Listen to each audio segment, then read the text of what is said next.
Hi there, my name is Justice Carstens.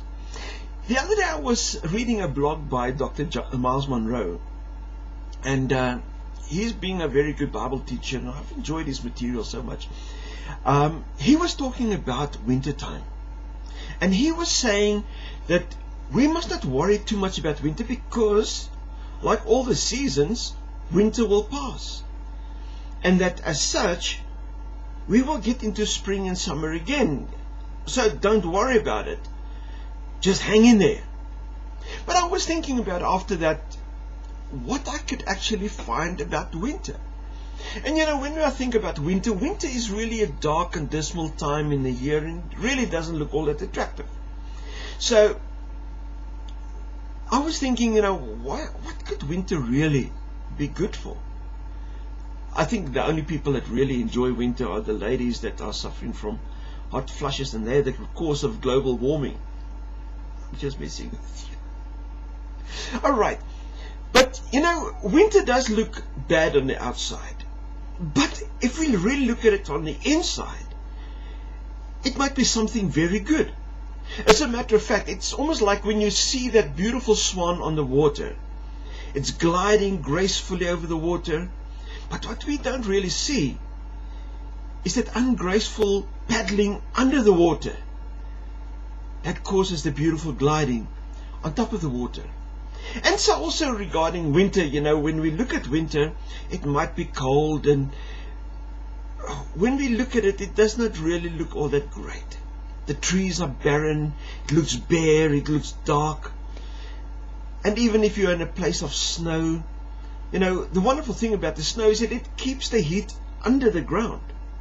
Rather have 0 degrees under the ground than having it, if you don't have snow on top of it, having minus 32 under the ground. Now, when you look at the situation regarding winter, winter does have great things in store, because while on the outside everything looks dead and under the ground, suddenly the roots now have the ability to start growing without having the responsibility of feeding the branches and feeding the leaves, feeding flowers, anything like that. So now the roots under the ground are growing and they're spreading all over the place. And it's really what it's doing, it's setting itself up for springtime.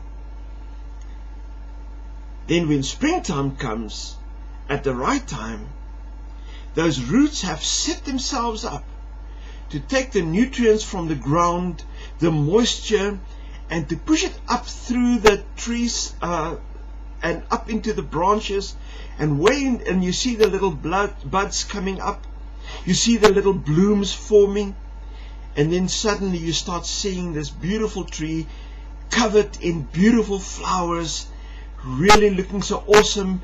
And then in a short while later you see the fruits developing as well. The roses starts blooming, the flowers are standing all over the place, and it really looks absolutely great.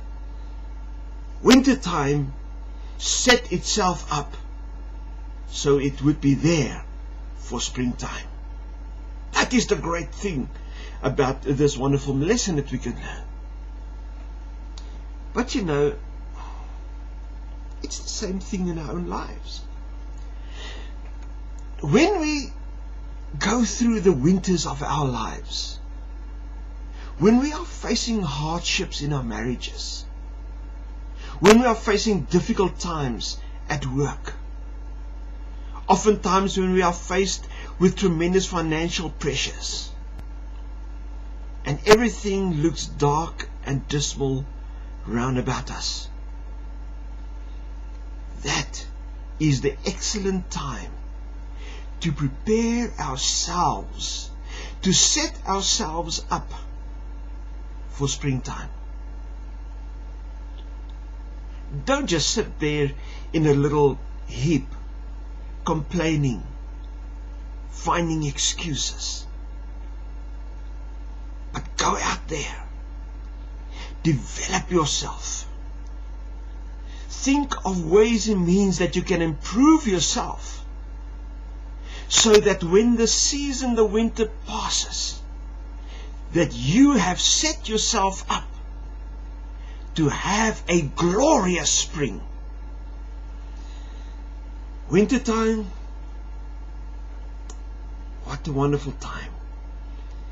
You can set yourself up for that glorious time so that you would be able to add value not only to your own life, but to people that are round about you, to develop them, develop yourself, and produce the fruits that you always wanted to. Hi, my name is Justice. I was so glad that I was able to share with you. Bye-bye.